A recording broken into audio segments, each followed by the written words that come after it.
기도하고 시작하겠습니다. 사랑과 은혜가 풍성하신 하나님 아버지, 언제나 우리의 삶을 인도하시고 지켜주시며 늘 돌보시는 그 주님 앞에 감사와 찬양과 영광을 올려드립니다. 오늘도 이 시간을 구별하사 스텝 3의 7번째 강좌를 함께 나누고 이야기할 텐데, 저희들의 또한 마음도 생각도 주장하여 주셔서 주시는 말씀 마음에 잘 새기고 결단할 수 있는 은혜의 시간 되게 하여 주옵소서. 주님께서 도우실 줄 믿고 주 예수 그리스도의 이름으로 기도합니다. 아멘. 자, 오늘 이제 7과인데 지금 다들 바쁘실 것 같아. 지금 오늘도 지금 바쁘고, 예, 전도 끝나고 다 지금 정신이 없으실 것 같은데, 전도 많이 하셨어요? 하하하하하. 전도만이 살 길인데. 총력전도 주일이니까 다른 날보다 좀 세게, 네, 그렇습니다. 자, 오늘 이제 7번째 강좌입니다. 7번째 강좌인데, 우리가 계속해서 이야기하는 것은 어쩌면 이 스텝 3를 통해 우리들의 가치관이 조금 하나님 보시기에 좀 합당하게 올바르게 좀 변하기를 원하는 그런 제목들이 이렇게 쭉 오늘 과별로 나열되어 있는데, 자, 오늘은 일에 관한 이야기입니다. 저번 주에 물질, 경제와 물질에 대한 이야기였는데 한 주 동안 좀 어떠셨나요? 물질에 대한 어떻게 또 그것마저도 생각할 겨를도 없이 그냥 후딱후딱 지나가 버리셨나요, 한 주가? 물질에 대한 염려는 끊이지 않겠죠. 우리가 이 땅에 살아가는 동안 결코 벗어날 수 없는 문제가 물질의 문제인데, 늘상 그 물질의 문제 앞에 또 저번 주에 배우신 것도 잘 한번 숙지하시면서 다시 한번 회상하시면서 살아보면 좋겠습니다. 자, 오늘은 이제 7과인데, 자, 먼저 좀 말씀을 보시죠. 말씀을 보면 함께 좀 읽겠습니다. 창세기 2장 15절 말씀을 다 함께 한 목소리를 읽겠습니다. 여호와 하나님이 그 사람을 이끌어 에덴 동산에 두어 그것을 경작하며 지키게 하시고, 그다음에 에베소서 4장 28절도 함께 좀 보겠습니다. 자, 에베소 4장 28절, 도둑질하는 자는 다시 도둑질하지 말고 돌이켜 가난한 자에게 구제할 수 있도록 자기 손으로 수고하여 선한 일을 하라. 아멘. 자, 제가 아직 기침이 조금 있어서 마스크 쓰고 할게요. 자, 오늘 7과입니다. 7과인데 일에 관해서 함께 좀 나누려고 합니다. 그 현대 사회에서 일은 대단히 중요시됩니다. 그 어느 때보다 일과 직업이 아주 세분하게 다양하게 존재하죠. 그리고 어떤 일을 하느냐, 그 일의 종류에 따라, 성격에 따라 삶의 양태도 달라지고 삶의 모습도 달라지고 어떻게 일을 하느냐에 따라 평가도 나름대로 내려지기도 합니다. 그만큼 요즘에 이렇게 현대인들이 정말 엄청난 일에 그냥 눌려서 살고 있죠. 솔직히 많은 일 가운데. 그래서 사람들의 흔한 인사 가운데 하나가 요즘 바쁘시지요? 라는 아마 인사일 겁니다. 그만큼 우리의 삶이 참 바쁘게 살아가는 것이 우리 인생이라 할 것입니다. 자, 근데 일은 당연한데, 자, 사도 바울도 교환해 보시면 누구든지 일하기 싫어하거든 먹지도 말게 하라라고 데살로니가 후서 3장 10절에 이야기합니다. 이것은 아주 극단적인 이야기이기도 하지만 아주 기본적인 원칙을 의미하는 것이고, 어찌 보면 우리가 땀 흘리고 노력하고 수고할 때에 결국 우리에게 주어지는 그 어떤 대가, 어떤 보상이 따르다는 것이죠. 그리고 우리의 삶을 유지하기 위한 필수적인 수단 중에 하나가 바로 이 일입니다. 그리고 이를 통해 우리의 정체성도 나름 발견할 수가 있는 것이죠. 조정민 목사님이 계세요. 조정민 목사님이 일에 대해서 이렇게 평가합니다. 우리의 삶이 일에 너무 매몰될 때가 있습니다. 그렇죠. 일이 목적이 되는 경우가 허다하고, 그로 인해 다른 것들에 대한 시선 빼앗길 때도 많이 있고, 그러다 보니 우리가 왜 일을 해야 되는지, 무엇 때문에 일하는지를 잊어버리고 그냥 어떤 일 해야 하는지에 대한 고민, 결단도 없이 그냥 일에 이렇게 끌려다니는 현대인들에 대한 평가를 내리고 있습니다. 뭐 다르지 않죠. 아마 우리 자녀들의 삶이 크게 벗어나지 않을 것 같습니다. 아마 우리 부모님 세대도 그러하지 않았을까. 자녀를 위해, 자식을 위해, 가정을 위해만 정말 한평생 바치셨던 분들인데, 근데 이 이야기를 가만히 읽다 보면 약간의 요즘의 세대와는 조금 괴리는 있긴 있어요. 나름대로 요즘의 MZ 세대들은 이것보다는 조금 뭐랄까, 자신이 좋아하는 일, 어떤 희생보다는 내 만족, 내가 하고 싶은 거, 이것에 대한 더 추구함이 있기 때문이죠. 그래서 그것에 대해서 나름대로 노력하고 나름대로 그렇게 살아가는 젊은 세대들을 보게 됩니다. 그러니까 싫으면 그만두고, 옛날에 어머니 아버님들은 싫어도 어떻게 해요? 다니시잖아요. 가정을 위해, 자녀를 위해서 다니시는데, 요즘 젊은이들은 그냥 던지고 나가죠. 안 해 하고 나가는데, 그 요즘 세대랑 조금 다르지만 결국 이 일로 인해서 우리가 좀 오늘 함께 좀 살펴볼 것은, 자, 그러면 그리스도인으로서 일을 한다는 것이 무엇을 의미하는가, 일에 대한 오늘 함께 좀 나눔과 생각을 좀 함께 하려고 합니다. 자, 일에 대한 관한 고찰인데 뭐 어려운 말이지만, 자, 먼저 하나님도 일하셨다라고 교재 교환에 기록되어 있죠. 자, 하나님도 일하셨다. 하나님이 어떤 일을 하셨는가? 바로 창조 사역입니다. 창세기는 천지를 만드신 하나님의 사역을 일로 묘사하고 있고, 그리고 우주를 만드시는 그 광대하고 놀라운 그 프로젝트, 그 일, 7일 동안 진행되었던 아주 규칙적이고 아주 법칙, 질서에 합하게 이렇게 이루어졌던 것을 볼 수 있습니다. 특별히 인간의 육체적인 노동을 뜻하는 히브리어가 하나 있는데, 그게 멜라카라는 단어가 하나 있어요. 근데 이 멜라카를 하나님이 일하실 때 동일하게 사용합니다. 그러니까 하나님은 어떤 분인가? 일하시는 분, 일하시는 분이다. 자, 그래서 창세기 2장 2절을 보면 뭐라고 나오냐면, 요 하나님이 그가 하시던 일을 일곱째 날에 마치시니 그가 하시던 모든 일을 그치고 일곱째 날에 안식하시니라. 그러니까 하나님이 세상을 창조하시고 어떤 자연 법칙, 어떤 질서, 어떤 원리에 따라 이렇게 잘 돌아가도록 만드신 이후에 그냥 이렇게 관여하지 않고 내버려두고 저기 멀리서 보시는 게 아니라, 하나님은 여전히 창조하셨던 이 세상 가운데 일하고 계신다, 관심 갖고 계시고 개입하고 계신다라는 것을 성경을 통해 일러주고 있습니다. 그래서 예수님도 뭐라고 얘기하셨냐면, 야, 예수께서 그들에게 이르시되 내 아버지께서 일하시니 나도 일한다 라고 이야기합니다. 그러니까 결국 하나님 아버지가 그 섭리와 그 뜻 가운데 이 온 우주 만물을 다스리시고 주관하시며 이끄셨던 그 이야기를 예수님의 입술을 통해 우리가 다시 한번 듣게 되지요. 자, 그래서 하나님에 대한 여러 가지 묘사가 있는데, 아마 교환에 보면 여러 가지 있습니다. 정원사도 있고, 정원사도 있고, 창세기 2장 8절이고, 목자, 뭐 옹기장이, 의사, 교사, 포도원지기, 대장장이, 뭐 하나님의 모습을 다양한 일꾼의 모습으로 비유하고 있지요. 어찌 보면 인간이 갖고 있는, 인간이 하는 직업, 그 일들을 비유적으로 우리에게 일러줌으로써 하나님도 동일하게 일하고 계신다, 여전히 창조하시고 여전히 구원하시고 여전히 성취해 가신 분임을 성경을 통해 우리에게 일러주고 있습니다.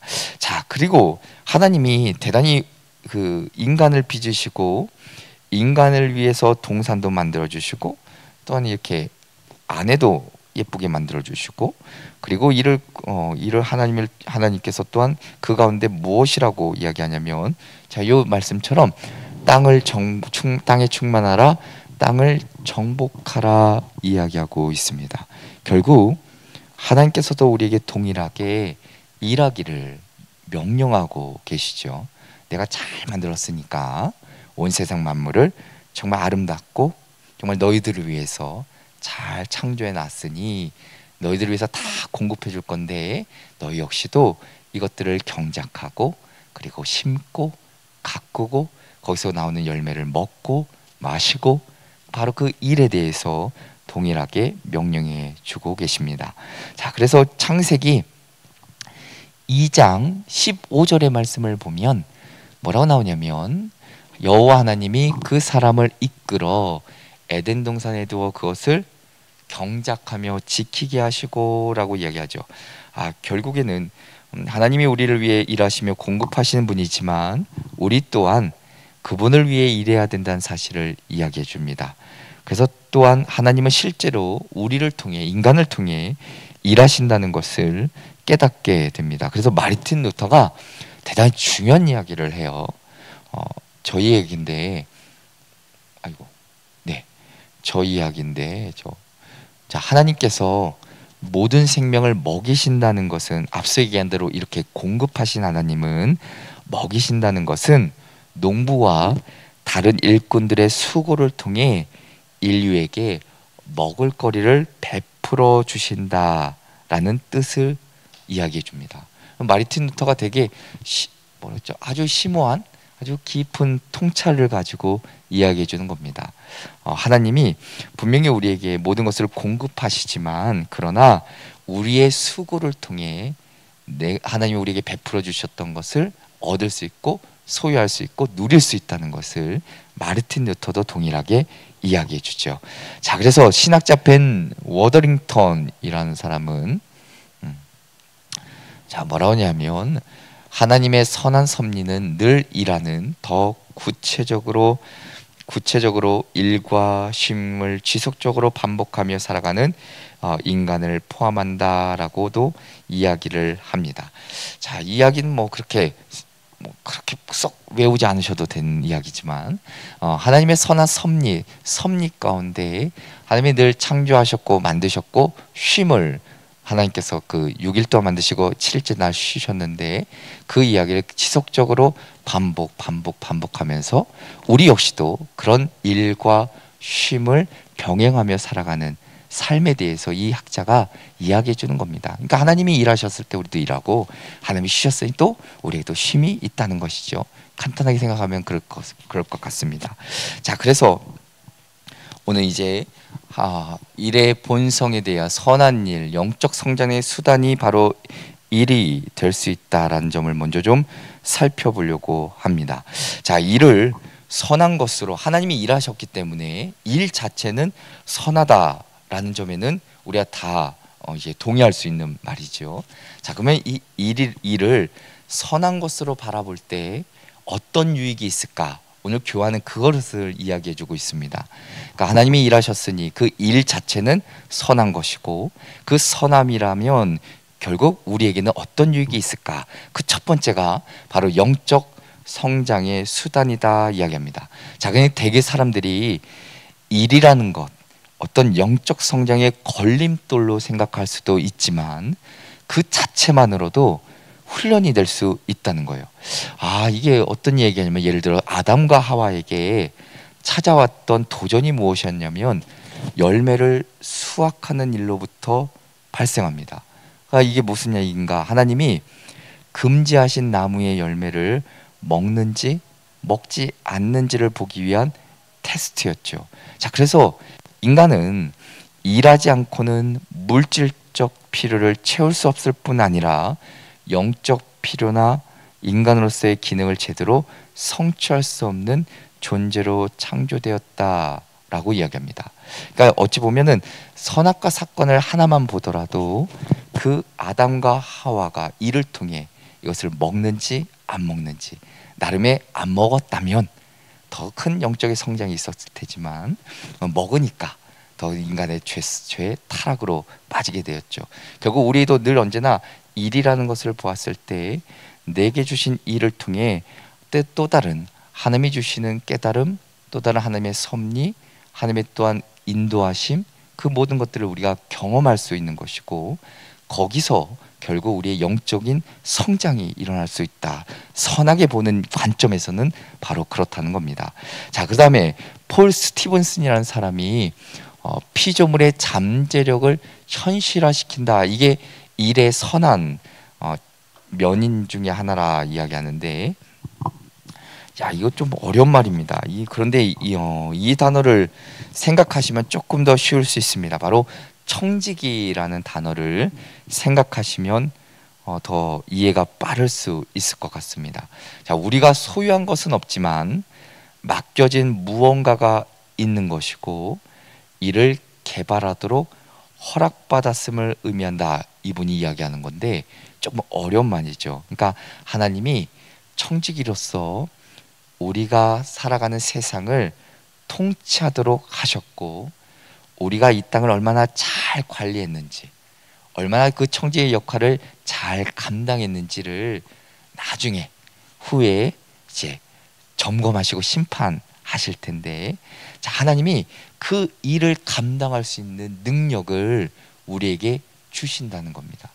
그러니까 어찌 보면은 좀 어려운 얘기지만 우리 안에 있는 잠재력, 그러니까 때로는 우리가 이거 불가능할 수도 있고 때로는 내 힘으로 안 되는 것들도 하나님께서 맡겨주신 그 사명, 그 청지기의 역할, 이를 감당하려고 할 때 결국 나에게 그 일을 할 수 있는 능력을 주시고 지혜를 주시고 그다음 또 다른 하나님의 명철함과 분별력을 덧입혀 주신죠. 그러니까 원래는 청지기의 역할을 안 했으면, 그러니까 이 맡겨진 사명을 내가 안 했으면 그러지 못했다는 거예요. 이 일을 감당했기 때문에 하나님이 내 안에 있는 귀한 열매들, 어찌 보면은 능력들을 발현시켜 주셨다는 것이죠. 어쩌면 여러분들이 지금 봉사하고 계시죠? 어디서 봉사하시나요? 대략 성가대도 하실 것이고 트리니티 봉사도 하시고 트리니티 봉사. 트리니티 하시면은 넘기는데 선수시겠는데 타타타타타타타 그런 거죠. 내가 맡겨진 어떤 새가족이든 트리니티든 성가대든 내가 그 자리에 참여하지 않았다면, 내가 그곳에 있지 않았다면 하나님이 내 안에 있는, 내가 정말 그것을 통해서 얻게 되는 놀라운 일들, 놀라운 경험들, 그것들을 누리지 못했을 텐데, 내가 거기에 참여하니까, 내가 그 일을 감당해 보니까, 청지의 역할을 해보니까 하나님이 그 일을 감당할 수 있는 능력을 우리 가운데 부어주셨다는 의미입니다. 그래서 저렇게 어렵게 쓰는 거예요. 피조물의 잠재력을 현실화시켰다. 되게 어렵게 쓰는데 원래 학자들이 그렇습니다. 자, 그 다음에 일과 소명에 대해서 직업 소명론에 대한 이야기를 좀 함께 살펴볼 필요가 있습니다. 어찌 보면 그리스도인들이라고 한다면 일이라는 것이 단순히 우리가 이렇게 먹고 마시고 돈을 벌기 위한 수단이 아니라 좀 신앙적인 관점에서 좀 바라볼 필요가 있다. 이것이 곧 하나님이 우리에게 뜻하신 바라 이야기하는데, 자, 그래서 우리가 일과 신앙을 절대 분리해서 생각하는 것보다는 좀 어찌 보면 이렇게 하나로 함께 좀 생각해 볼 필요가 있습니다. 그래서 먼저는 직업 소명론에 대한 이야기인데, 자, 개신교 신학의 중요한 내용 중 하나는 모든 직업이 거룩한 하나님의 소명이다라고 이야기합니다. 루터가 직업을 소명, 부르심이라고 보았습니다. 이것은 교회 밖의 세상 사람들에게도 대단히 커다란 공감대, 어찌 보면 이렇게 공감을 얻게 되었는데, 그러니까 루터 당시 때 시대상을 우리가 기억하면은 왜 그런지를 알 수 있습니다. 왜냐하면 그때는 이 영적인 계급이 딱 있어요. 예를 들면 주교, 아니면 사제, 뭐 수도사, 뭐 이런 사람들, 어떤 그런 계급이 있고, 또 밑에는 세속적인 계급이 있어요. 뭐 영주, 뭐 기사, 평민, 뭐 노예. 그러니까 출신 성분이 다르고 직업도 다르기 때문에 이렇게 딱 구분지어 보여요. 구분지어 자연스럽게 이렇게 나눠요. 근데 루터는 이런 구분을 이거 아니다, 동일하게 바꿔놓은 것이죠. 그러니까 부르심에 해당하는 이 소명이란 말이 어찌 보면 직업, 일반 평민이나 노예나 기사나 영주도 마찬가지고 그들이 하는 일과 영적인 계급, 주교나 사제나 수도사들이 하는 일과 동일하게 하나님의 부르심을 받아 그 일을 감당하는 자들이라 이야기합니다. 그러니까 직업에 귀천이 없는 거예요. 그러니까 그 당시 때 얼마나 이 공감을 샀겠습니까? 야, 흔히 얘기하는 이 세속적인 계급, 그 사람들에게 대단히 인정받았겠죠. 남들 공감대가 형성됐겠죠. 반대로 이제 영적인 계급에게는 이게 눈밖에 가시가 됐겠죠. 철저하게. 자, 그래서 우리가 세상에서 하는 일과 직업 또한 하나님의 소명이라는 것이 개신교 신학의 토대가 됩니다. 자, 오늘날 현대 사회를 가만히 보면 그냥 무엇보다 이게 빈부의 격차가 대단히 심하죠. 만약 우리가 일과 그리고 직업을 통해 내 배만 불리고 내 유익만을 구한다면 참 하나님의 온전한 일에 대한 어찌 보면은 정체성, 어찌 보면 일에 대한 바른 선한 역할을 감당하지를 못한다 말할 수 있습니다.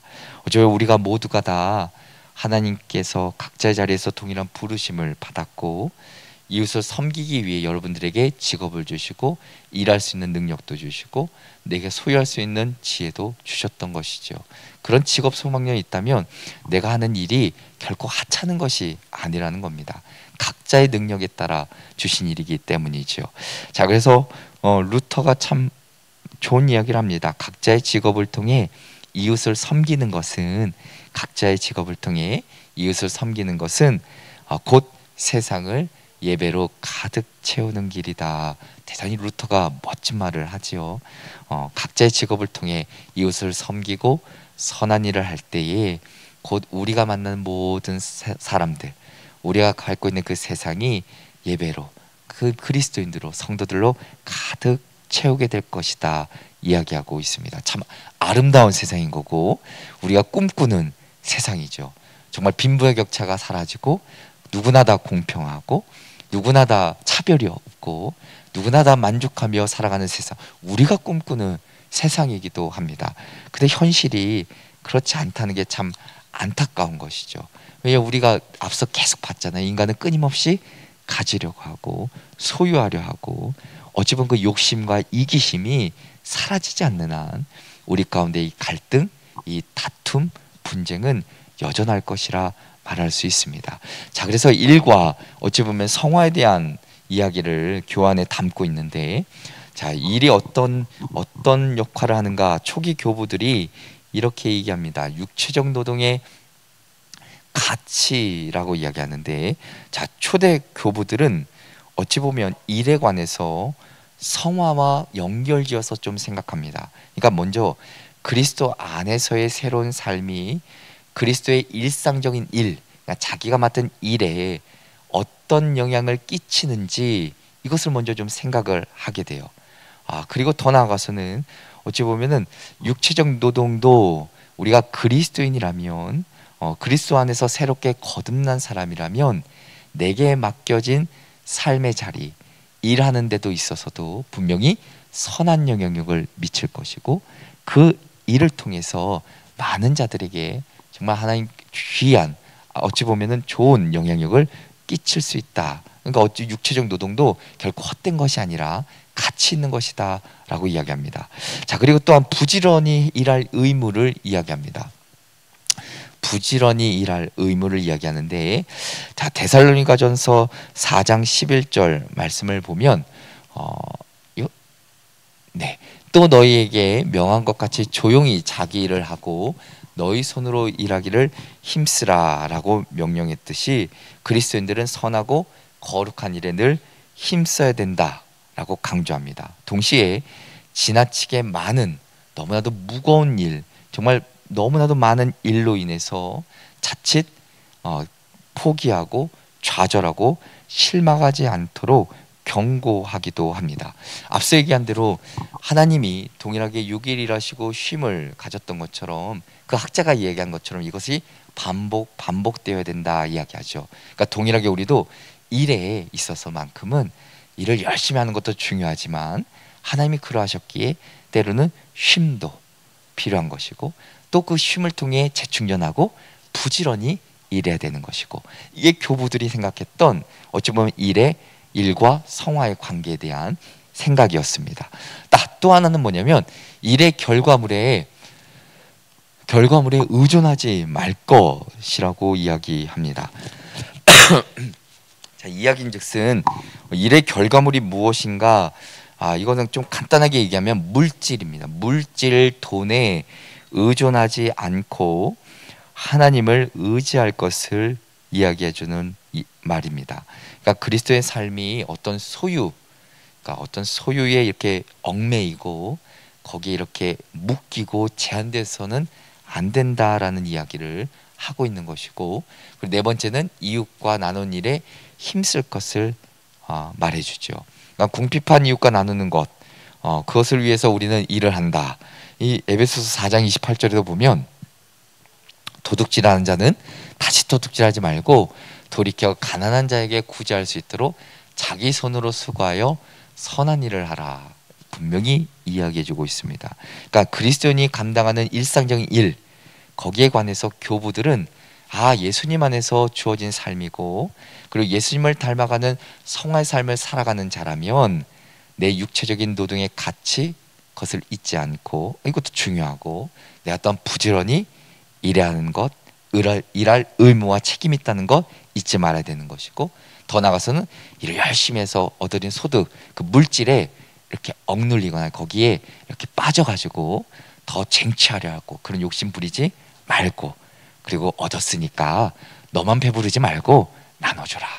이게 초기 교부들의 일에 대한 생각입니다. 자, 그래서 일과 은사를 얘기할 때 우리가 일을 하기 위해서는 또 하나님이 우리에게 여러 가지 은사를 분명히 주시는데, 자, 고린도전서 7장 7절에 보면 그러나 각각 하나님께 받은 자기의 은사가 있으니 이 사람은 이러하고 저 사람은 저러하니라. 고린도전서에 나타난 은사가 12장 8절부터 10절에 쭉 기록되어 있습니다. 그 말씀을 가만히 보면 어떤 지혜의 말씀, 지식의 말씀, 믿음, 병고침, 능력, 해감, 예언, 영들 분별, 방언, 통역하는 거 쭉 은사들이 기록되어 있고, 자, 또 하나는, 자, 이거는 기니까 넘어가고, 로마서에 나타난 은사도 있습니다. 로마서 12장 6절과 8절에 보면 예언이면 믿음의 분수대로, 섬기는 일이면 섬기는 일로, 가르치는 자면 가르치는 일로, 위로하는 자면 위로하는 일로, 구제하는 자는 성실함으로, 다스리는 자는 부지런함으로, 긍휼을 베푼 자는 즐거움으로 할 것이라 이야기합니다. 그러니까 우리가 각자 받은 은사를 교회뿐만이 아니라 우리의 일, 직업에서도 동일하게 적용하고 또한 실천해야 된다는 것을 말해주고 있고, 그리고 몇 가지 우리가 좀 기억해야 될 것은, 어찌 보면 은사라는 것은 오직 교회 활동에만 포함되는 용어로 사용해서는 안 된다는 거예요. 그러니까 교회 일만 관련돼서 이런 은사가 쓰임 받는다, 이게 아니라 우리는 세상에서 동일하게 그리스도로 살아갈 때 이 모든 은사를 가지고 세상에 선한 영향 미치며 하나님의 뜻을 이루어나간 일에 적극적으로 앞장설 것을 이야기해주고 있습니다. 그러니까 이 은사는 어찌 보면은 교회 안에만 한정되어 있는 것이 아니라는 점이죠. 그런 점에서 우리가 각자에게 주신 은사들이 분명히 있으실 텐데, 나름의 귀한 은사들이 참 많을 텐데, 그 은사들을 교회 안에서만 쓰지 마시고 세상 가운데 내가 일하는 그곳에서도 열심히 발현하고 실천하면 거기에 더 큰 놀라운 은혜와 역사심이 있다는 것이죠. 자, 그런 다음에 일의 위기와 문제에 대해서 세 번째 이야기해주고 있습니다. 자, 일하는 것이 때로는 기쁘지 않을 때도 있고, 대체로 우리가 경험하는 일터가 그렇게 이렇게 풍요롭게만 느껴지지 않을 때가 있습니다. 100% 만족할 수가 없겠죠. 일을 하면서 대하기 힘든 사람도 있고, 만나고 싶지 않은 사람도 만날 때도 있고, 어려운 문제 앞에 씨름해야 할 때도 있습니다. 그래서 우리 남편들에게 잘해주셔야 돼요. 세상에 나가면 얼마나 힘든데요. 정말 마음이 힘듭니다. 다 이런 거예요. 세상에 나가면 정말 일을 하면서 대하기 힘든 사람, 만나고 싶지도 않은 사람, 정말 말 섞기도 싫은 사람, 얼굴 면전도 보기 싫은 사람 얼마나 많은데요. 근데 일을 해야 되니까 어쩔 수 없이 꼭 참고, 그러니까 이게 속이 아니죠. 그러니까 남자들한테 잘해줘야 돼요. 이런 말 하면 안 되는데. 자, 그리고 또 일이 초래하는 문제와 위기들이 있다고 해요. 자, 그 중에 하나를 오늘 성경을 이 교환을 보면 타락과 일이라 합니다. 타락. 야, 성경이 우리가 살아가는 이 세상이 정말 죄 가운데 깨지고 망가진 세계라 이야기하는데, 왜냐하면 죄가 들어왔기 때문이에요. 질병과 그로 인해 죽음, 뭐 불의, 뭐 이기심, 뭐 자연재해, 혼돈 가득하죠. 성경은 그 원인을 무엇이라 얘기하는가? 죄로 이야기합니다. 그러니까 인류의 타락 사건이 우리의 삶, 이 세상에 아주 어려움을 가져왔다라고 이야기하는 겁니다. 자, 이러한 상황과 여건 속에서 당연히 우리가 쉽지 않은 삶을 살아갈 수밖에 없는 것이죠. 자, 이 세상 안에는 우리 팀 켈러 목사님이 뭐라고 얘기하냐면, 이 세상 안에 세속적인 영역과 신성한 공간이 나뉘어서 마치 죄가 세상에 속한 것들에만 영향을 미쳤다 생각하는 것은 오산입니다. 실제로는 영과 육, 개인과 사회, 기도와 노동, 일시적인 것과 영원한 것을 가리지 않고 구석구석 하나하나에 그늘이, 그 죄의 영향력이 이렇게 드리워져 있음을 잊지 말라라고 이야기합니다. 이거 참 무서운 이야기도 하죠. 자, 그러면서 무슨 이야기를 교환에 담고 있냐면, 자, 거기 가인과 아벨의 차이라고 나오죠. 네, 거기에 가시덤불과 엉겅퀴라 적으시면 돼요.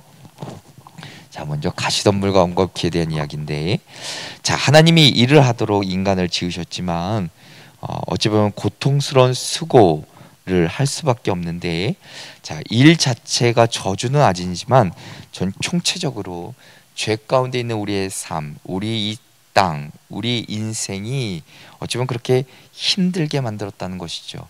결실을 보기 위해 땀을 흘려야 되는 것이고, 땅을 일궜는데도 불구하고 이 가시덤불과 엉겅퀴를 낸다는 겁니다. 그러니까 이 말은 무슨 말이냐면, 우리의 노력, 정말 최선을 다해서 내가 정말 부지런히, 정말 내가 정말 좋은 마음으로 선하게 정직하게 열심히 노력했음에도 불구하고 열매 맺지 못한 결과들이 있다라는 겁니다. 왜?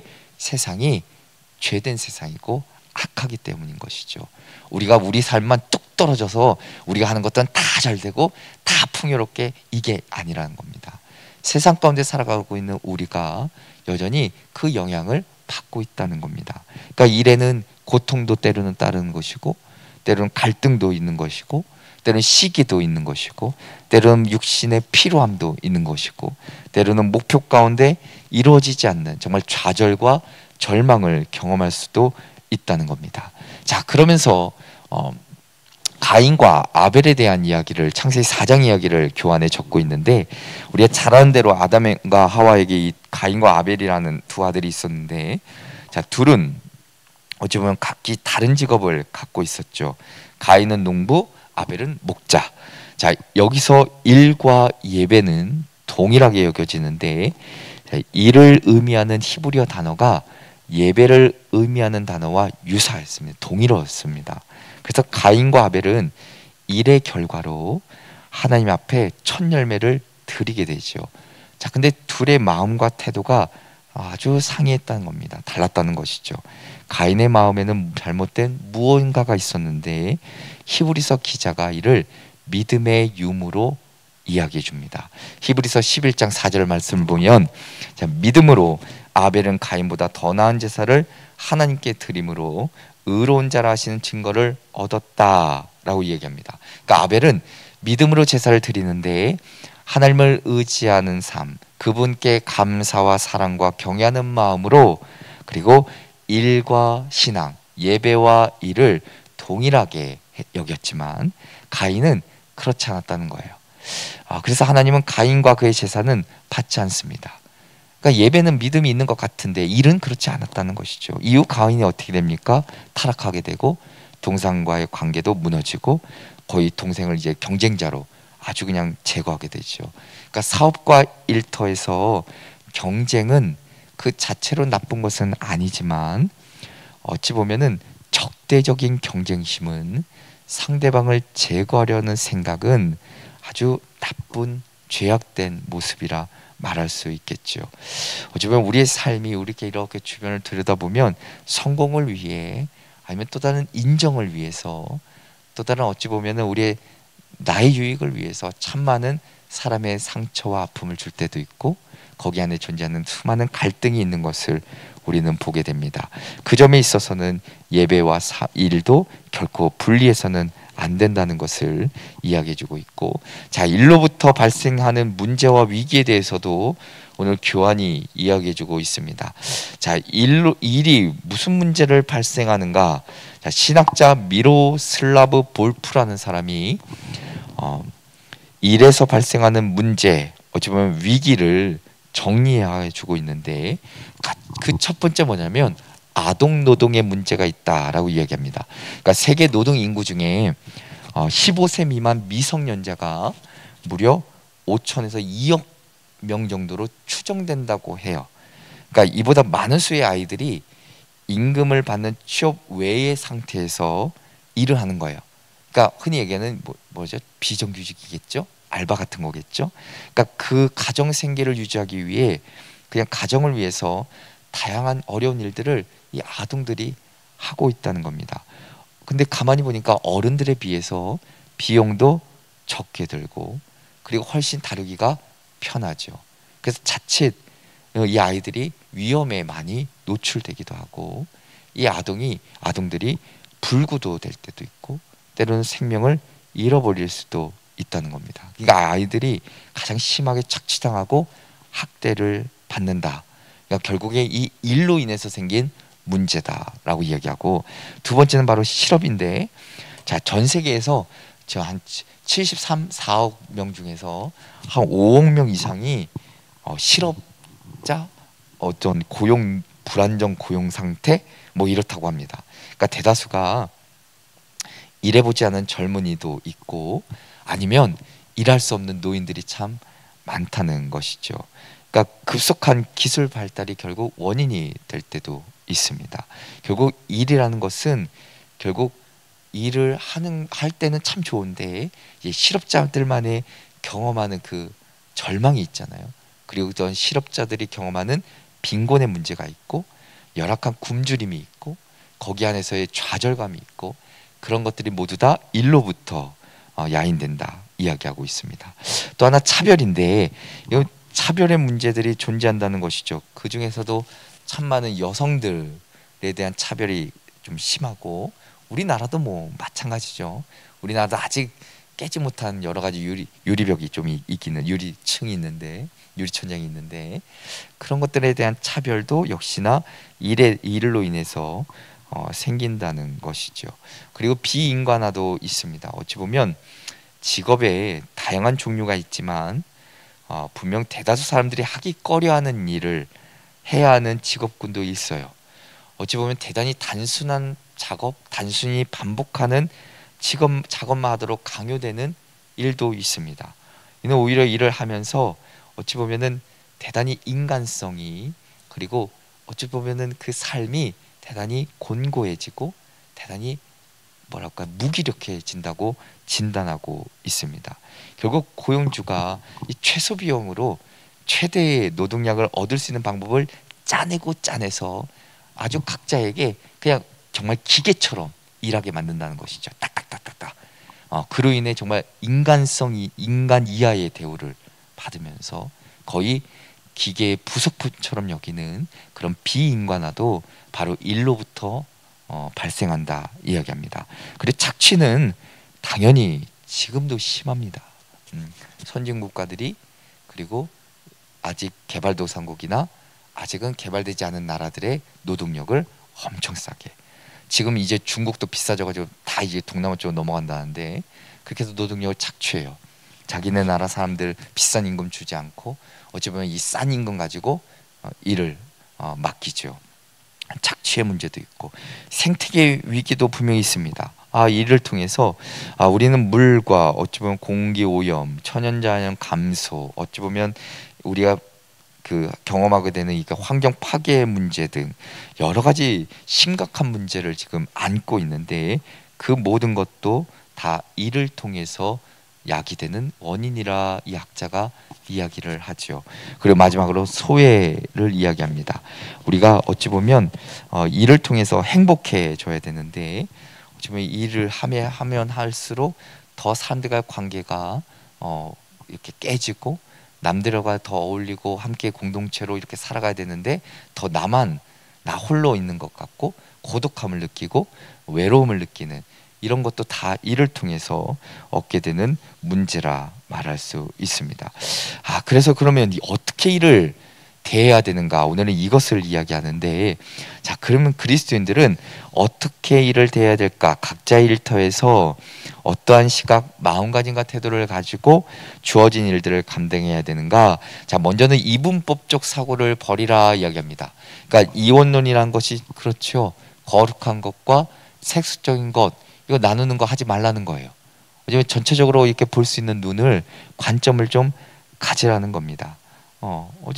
이건 중요한 점이죠.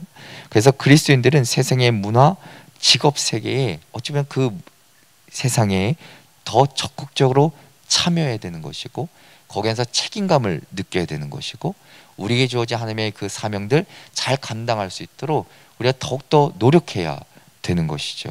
결코 이게 구분해서 생각해서는 안 된다는 겁니다. 또한 일에 관한 종말론적 관점도 있는데, 자, 이건 좀 어려운 얘기지만, 자, 기독교의 종말론에 대한 이해도 일에 관한 우리의 시각을 결정짓는 데에 중요한 역할을 한다 이야기합니다. 대체로 현 세상의 완전한 파괴와 완전 새 창조, 그리고 현생의 변혁으로서의 새 창조. 어려운데 교환이 어려워요. 자, 종말론적인 관점으로 일을 어떻게 볼 것인가. 지금의 일을 딱 봤을 때 앞서 얘기한 대로 학자들이 너무 많은 문제를 이야기하잖아요.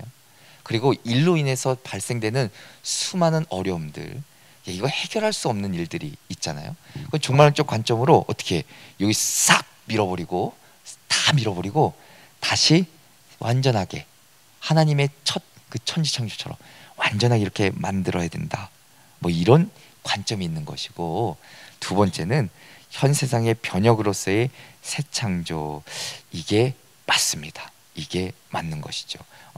어찌보면 앞서 얘기한 대로 현 세상의 완전한 파괴와 완전 새 창조를 이야기할 때는 우리의 일의 중요성, 일의 의미를 상실해 버릴 수도 있습니다.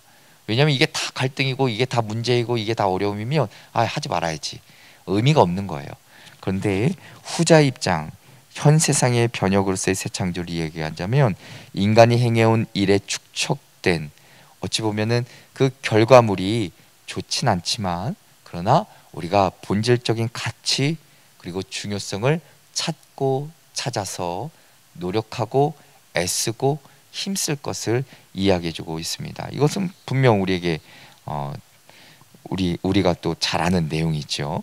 자, 그 다음에 이제 일과 성공에 대한 생각, 성공의 우상화, 일의 목적 상실 먼저 이야기하는데, 팀 켈러가 현대인들에게 성공은 자신이 중요하고 가치 있는 사람임을 확인시켜주는 마약과도 같다. 예. 그러니까 많은 사람들이 성공을 위해 일을 하죠.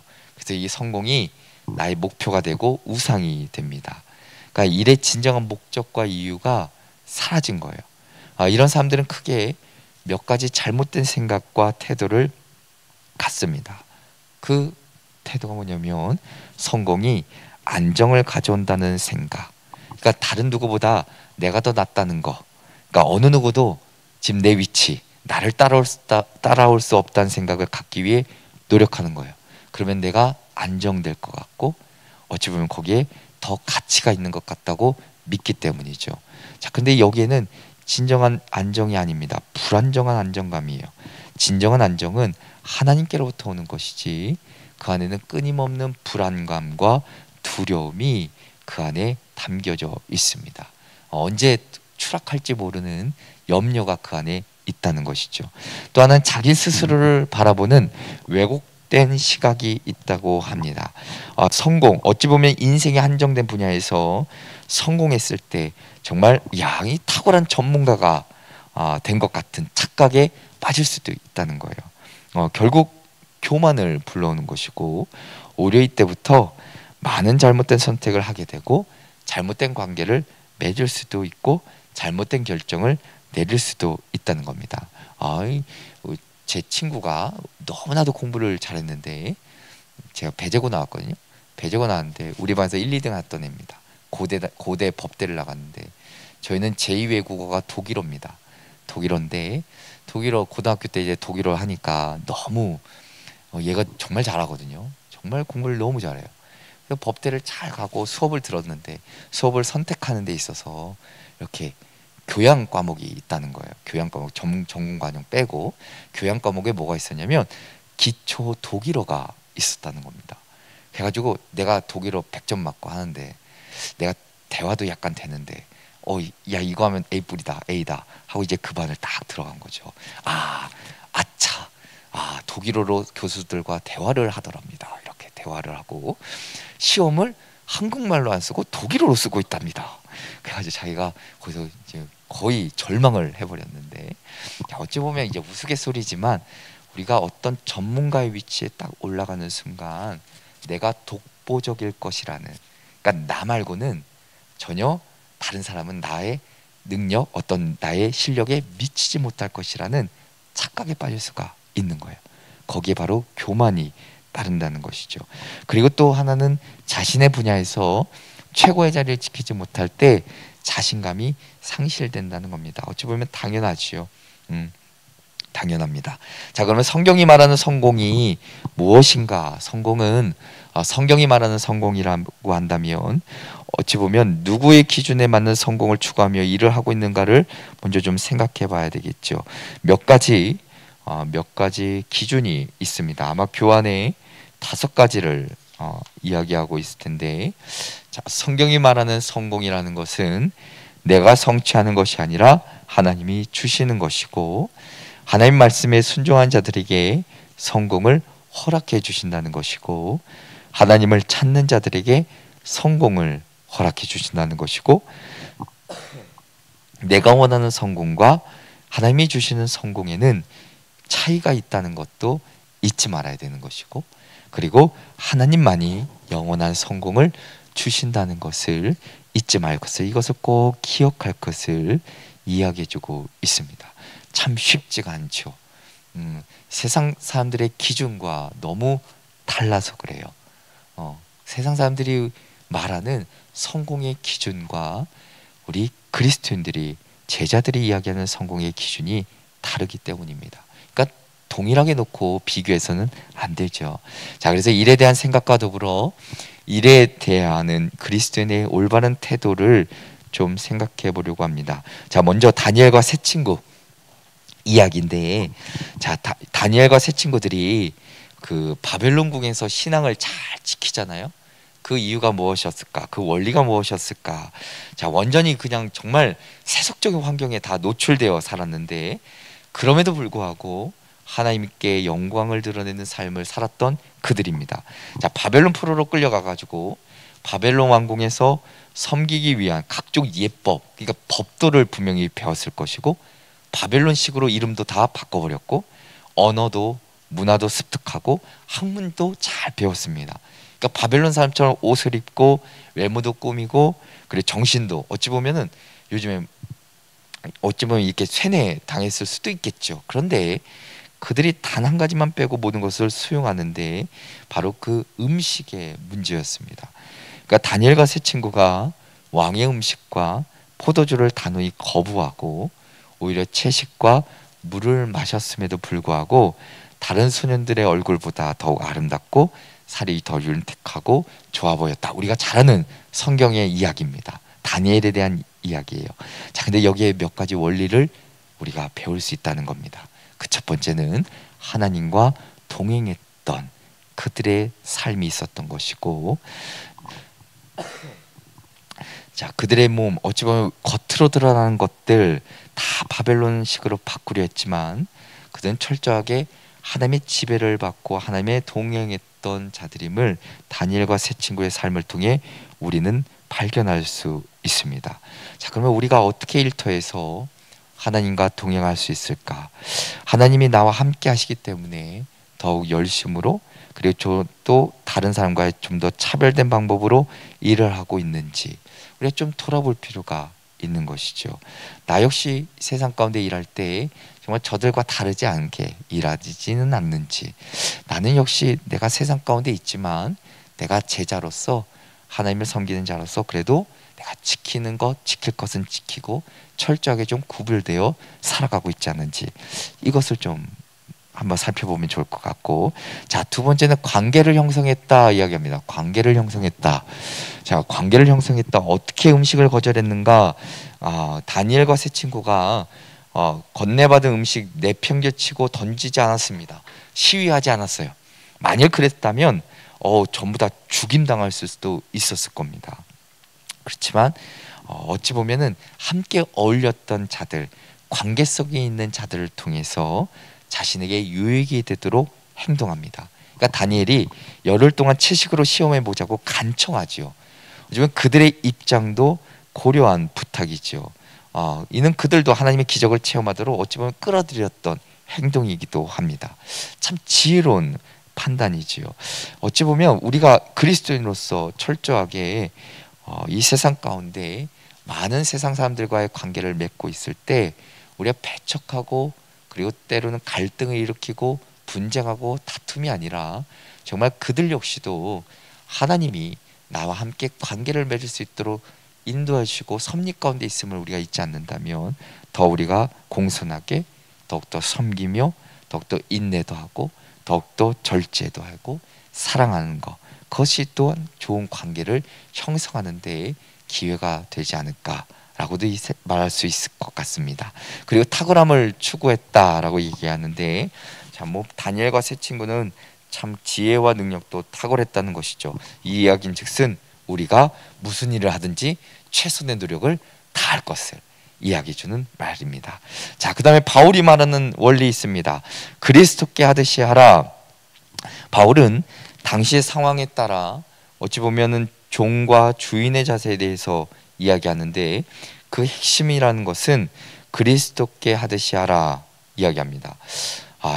앞서 얘기한 대로 현재를 보더라도 여전히 일꾼, 어떤 직원과 상사, 어떤 주인, 고용주, 지배인 아니면 피지배인, 어떤 이런 구조가 지배적인 만큼 바울의 이야기를 기반으로 어떤 좀 마음가짐과 태도가 있어야 되는가. 자, 에베소서 6장 5절부터 보면 그리스도께 하라 이야기하면서, 자, 눈가림만 하여 사람을 기쁘게 하는 자처럼 하지 말고 그리스도의 종들처럼 마음으로 하나님의 뜻을 행하고 기쁜 마음으로 섬기기를 주께 하듯 하고 사람들에게 하듯 하지 말라.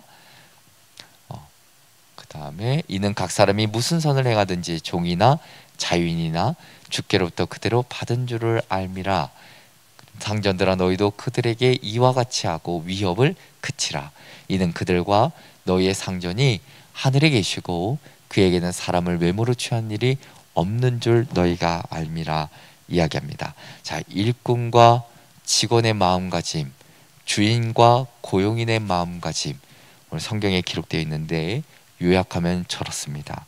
온 마음을 다해 일해야 되는 것이고 성실한 마음으로 일할 것을, 눈가림하지 말 것을 정직하게, 기쁜 마음으로 내게 주어진 것, 기쁜 마음으로 즐겁게 일할 것을 말해주는 것이고, 반대로 주인과 고용인들은 위협하지 말 것, 책임을 묻거나 어떤 책임을 묻긴 하지만 거기에 어떤 징계나 압력, 이런 행사, 이런 방식으로 일시키지 말라는 것이죠. 그들에게 두려움을 심어주는 방식으로는 일하지 말라는 겁니다.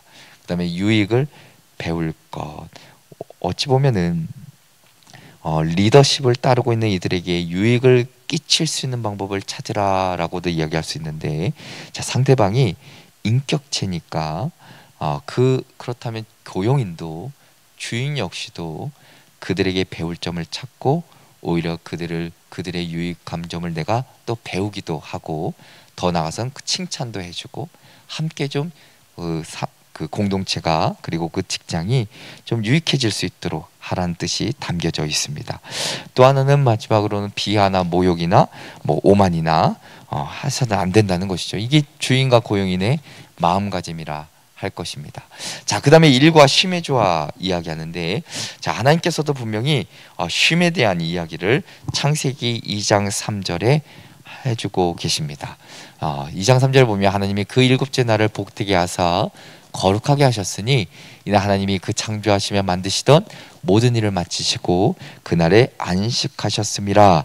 일과 쉼의 균형을 위한 아주 세 가지 귀한 우리가 좀 이야기를 함께 좀 살펴보려고 하는데, 자, 먼저는 일과 쉼의 균형을 추구해야 되는데, 자, 먼저는 일과 쉼의 관계는 균형이 원칙이다 이야기할 수 있습니다. 쉼이 없으면 일할 수 없는 것이고, 또 일하지 않으면 진정 쉼도 아니겠죠. 인간은 어찌 보면 일과 동시에 쉼이 반드시 필요한 것이고, 일할 수 있는 능력은 바로 쉼에서부터 온다는 것이죠. 그러니까 균형을 잘 맞춰야 된다는 거예요. 그리고 두 번째는 단순히 일을 멈추기보다 다른 사람의 필요를 채워줄 때 쉼은 극대화된다라고 이야기합니다. 자, 안식의 본래 목적이 어찌 보면 이 쉼은 거룩의 회복인데, 그 거룩함의 회복은 하나님과의 바른 관계이고 사람 사이의 바른 관계입니다. 그러니까 타인을 중요하게 여기는 중심으로 생각할 때 그 진정한 쉼도 지켜질 수 있는 것이고 또 얻을 수 있는 것이죠.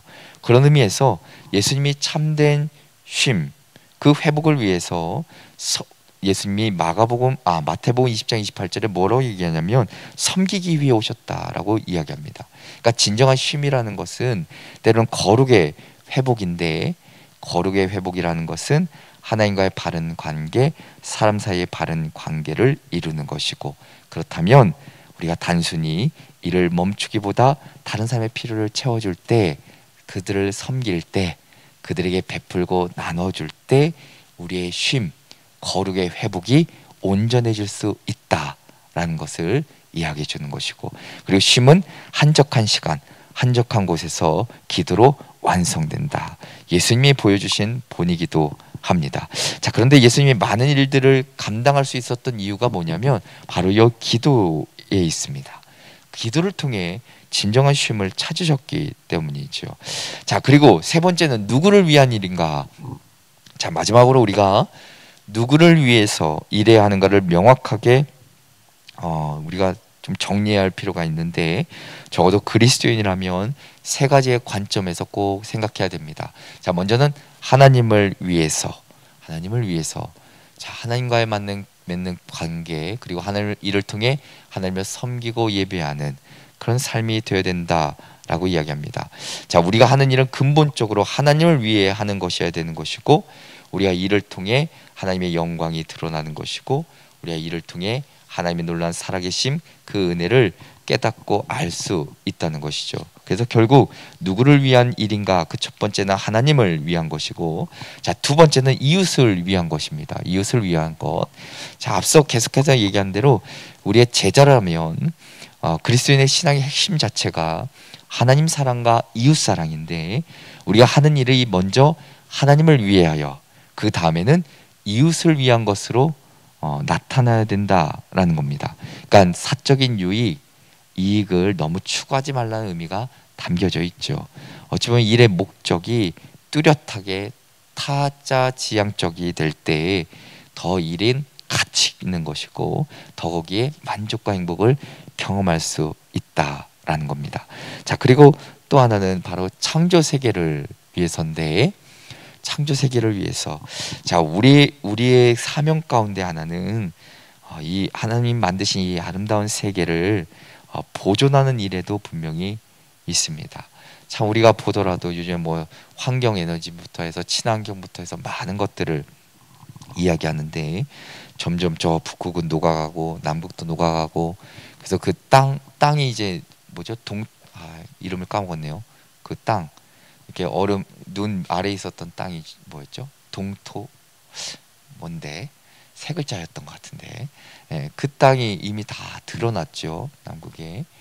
그 땅에 들어간 게 뭐가 문제입니까? 그만큼 이제 녹았다는 얘기고, 녹았다는 얘기인데 이 땅 아래에 이제 감춰져 있던 수천 년 동안의 그 우리가 알지 못하는 바이러스나 그런 것들이 그 안에 갇혀 있는데 이게 녹음으로 이제 다 나올 수도 있는 문제가 있는 것이죠. 결국 지구가 지금 1도씩 1도씩 막 올라가고 있는데 이렇게 살다 보면 언젠가는 우리 지구가 거의 큰 위기에 직면할 수 있다고 계속해서 학자들이 이야기하죠. 결국 하나님이 만드신 창조 세계를 보존해야 될 사명 역시 우리에게 있습니다. 아름답게 가꿀 필요성도 분명히 있는 것이죠. 자, 그러기 위해서 우리가 그리스도인으로서 조금 더 환경을 생각하며 일할 필요도 있는 거예요. 그게 이제 진정한 성숙한 그리스도인의 모습이라 할 것입니다. 자, 오늘 여기까지인데 자, 그러면 질문하고 적용에 대한 부분 함께 나누고 좀 토론할 텐데, 자, 나는 어떠한 일들을 하고 있습니까? 여러분들 하고 있는 일들을 이렇게 나눠보시면 되고, 자, 그러면 그리스도인으로서 일에 대한 생각, 어찌 보면 일에 대한 태도, 어떤 생각을 갖고 계시는지도 나눠보시고, 내가 일을 통해 얻게 된 것은 무엇인지, 또한 내가 오늘 교환을 통해서 보았을 때 내가 또 일을 통해서 좀 미숙하고 연약한 것은 무엇인지를 함께 나눠보시면 좋을 것 같습니다. 그리고 내가 하는 일이 진짜 하나님을 위해서, 그리고 이웃을 위해서, 그리고 정말 이 땅, 이 온 세계를 위해서 정말 그렇게 쓰임받고 있는지도 함께 나눠보시면 좋을 것 같습니다. 일에 대한 이야기는 여기까지고, 자, 이제 토론하도록 하겠습니다. 7분이니까 오늘은 한 방에 들어가시면 될 것 같습니다.